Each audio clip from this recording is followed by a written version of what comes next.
Richard Bruce from Los Angeles here, updating on my COVID-19 case, which I started to notice at least the slight beginnings of it with a slight sore throat around March 10th. And then on March 20th was when I first even really suspected that I had it, because that's when I first started getting a tightness in my chest. So that began on the 20th.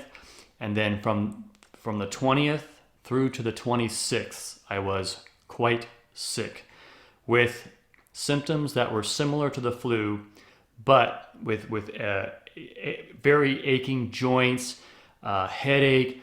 I got a slight warmer, but not really a fever. And I've heard that reports from other folks that they've been through it and they didn't get the fever part of it.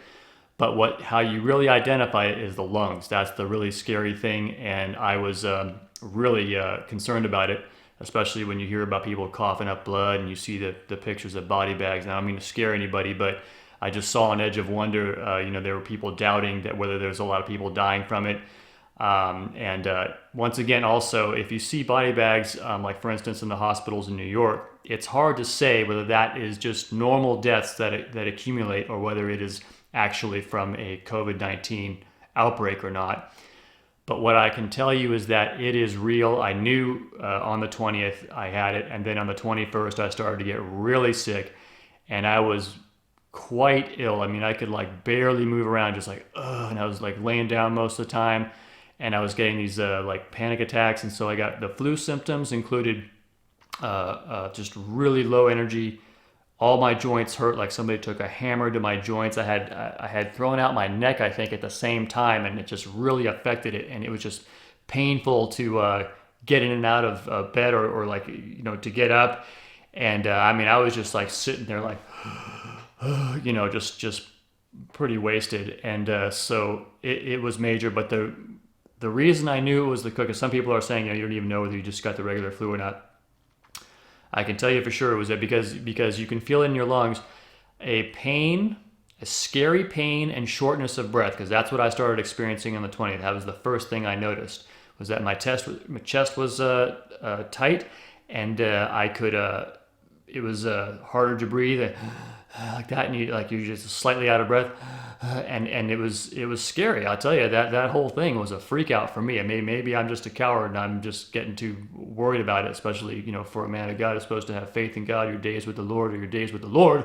But I can tell you, I was scared. I just tell you right out, and I got these little panic attacks. Like when I would watch the news on the internet, it'd be like I could feel it in my chest. Like all of a sudden, it start tightening. I'm like, why am I having this reaction? I'm just getting information, but when I would watch the news about it or anybody talking about it, it would just kind of like, start to get worse and worse and worse. And then I found if I would lay down, it would be better. When I'm lying horizontal and, either on my side or on my back, I just started to relax and feel a lot better. So if you are getting it, I recommend just getting used to laying down, because actually a lot of times when I was experiencing the worst of the pain and emotional trauma from that pain was when I was sitting up, like just sitting up, like just trying to, sit there and cope with it, like sitting by the fire or sitting in front of the computer. And so I recommend, for me, I felt a lot better when I was laying down.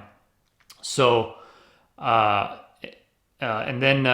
on the 23rd was the day of the worst symptoms. So the main symptoms started on the 20th and they went through to the 26th. The 26th, I started to recover. Like half the day, I started to feel better. And I got like a slight recovery on the beginning of the 25th, but then towards the end of that day, I was pretty sick. So I was thinking it was going to last for a long time. Like the last flu that I got that was so bad, I had to have a friend of mine pick me up and take me to the hospital because I couldn't even drive. And that was after about 3 weeks of that suffering, and I was living in my RV, and that was really sucking. I had my friend come and pick me up from my RV and take me to the hospital.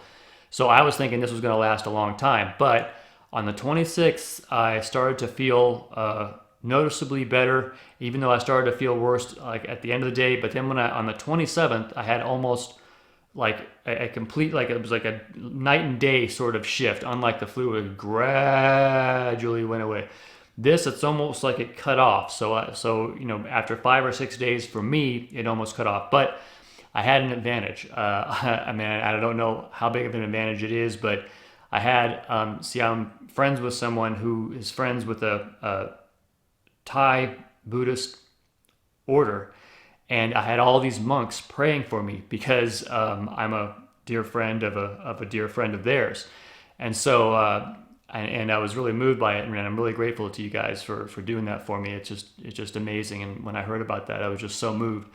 And but I got the sense anyway, and it's purely a guess once again, but I got the sense that that really helped me, and I think I recovered. I don't know. It seemed like quicker than I would have, but anyway, just reporting that as far as what happened. So severe flu-like symptoms, but the difference is that you get this scary pain in your lungs, and it was fairly painful. I mean, not like so bad that I, was like really worried I'm about to choke and die or something like that, but it was, and I still have this. It's now the 5th of April, and I still have some of that, just like a slight stiffness and slight shortness of breath, but it's going down every single day.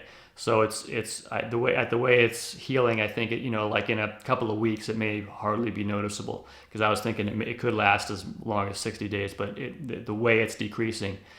So one thing I can tell you, it is real. Now, I just want to talk to my friends out there who believe that it is actually 5G or something else other than a virus. Okay, I don't know. Short answer, I don't know. Currently, the only way I can think about it, and the way that just seems to work from the facts that I have, is that it is a virus. Because of the way that it invaded my body and like did things like something like a virus getting in, the way I've experienced before, like I said, with that flu and other sickness. But I could be wrong. Absolutely could be something that's projected at you, and then it toxifies cells in a certain way, and that's what gives it its distinct characteristic. But the pain and shortness of breath in my lungs, which I still have a little bit of,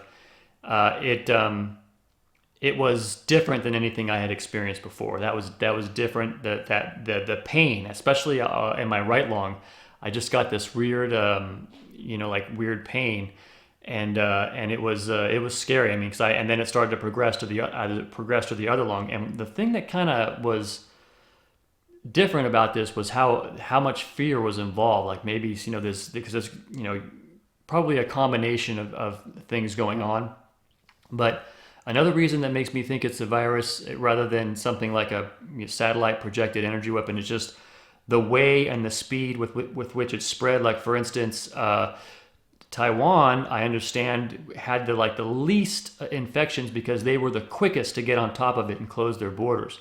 So, and other countries that closed their borders quicker had, smaller reports of it, although we don't know who's lying about what numbers or whatever. But if you look on the map, if there's any accuracy to it at all, it looks like it was a very rapidly spreading virus. But once again, that could be simulated. There could be other factors involved. It could be some virus. It could be some projected weapons against, like, for instance, enemies of the CCP or something like that.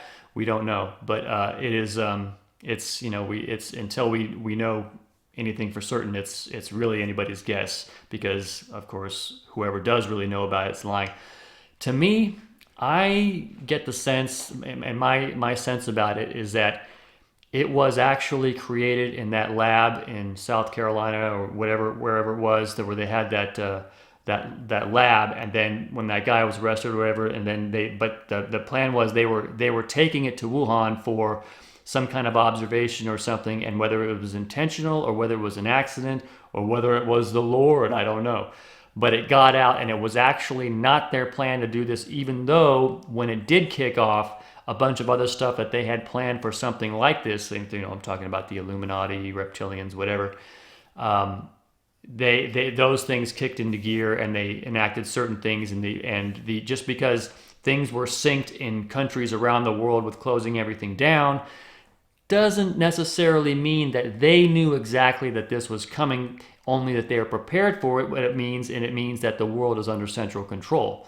So, but it doesn't necessarily mean that the powers that shouldn't be actually knew exactly that this was going to happen. I don't know. I can say that I could be, I don't really know anything, but my initial hit about it was that it was a man-made virus, but it was the Lord that released it for some reason, but I don't know what. And it could have, that could be wrong, and it's the Illuminati that, or whatever, reptilians, evil, Satan who released it, but and then for various reasons and doing all this other stuff, I just don't know. But I'm just reporting what my thoughts were about it, and if anybody has any whatever suggestions about it or any information, let me know. But so far, that's what I've got. And if anybody out there, my conspiracy friends are thinking that it's all just, there's not a lot of people dying, or the disease itself, whatever causes it, isn't serious, I can tell you it is. And because I was in good health and I had people praying for me, and I'm also a servant of the Lord, might have helped, yeah. But so I recovered, and by the way, also I hear that it relapses. So a lot of people, so I was bracing for the next relapse, and it could still get a relapse. You can get a reinfection, and or as Dr. Paul Cottrell said, it ping pongs the way the design of the virus is such that it can ping pong the body. So you recover and everything's cool for a while, and then you get it back again. But it's not that you got reinfected; it's that your body somehow had a resurgence of it. So there's that too. Personally, once again, I feel that the information from because actually Sean Atwood does a good job of reporting from different perspectives, and I think that there's truth to a lot of these things, but I can only just kind of go with what seems the most likely to me based on the information in my gut and from what I experienced personally. I think that the information from Dr. Paul Cottrell is probably the most accurate information. With much respect to David Icke, and I liked his talk, and I think a lot of the things that he was saying were right on, and he's a brilliant orator, and we're grateful to him for many things. On this, I'm not necessarily disagreeing. I'm just saying that as far as I can tell from what I experienced personally and the way it spread, and but more from just what I felt in my body, I think it actually is a virus, but it could be coupled with projected energy of some kind, some or some other kind of a demon going around, making people sick. That could be it too. Don't forget the spirit realm. That's really important. It could be, as I saw on the Panau Nagunde channel, could be an evil demon just going around and doing this. So it's a virus is just a label or excuse for that.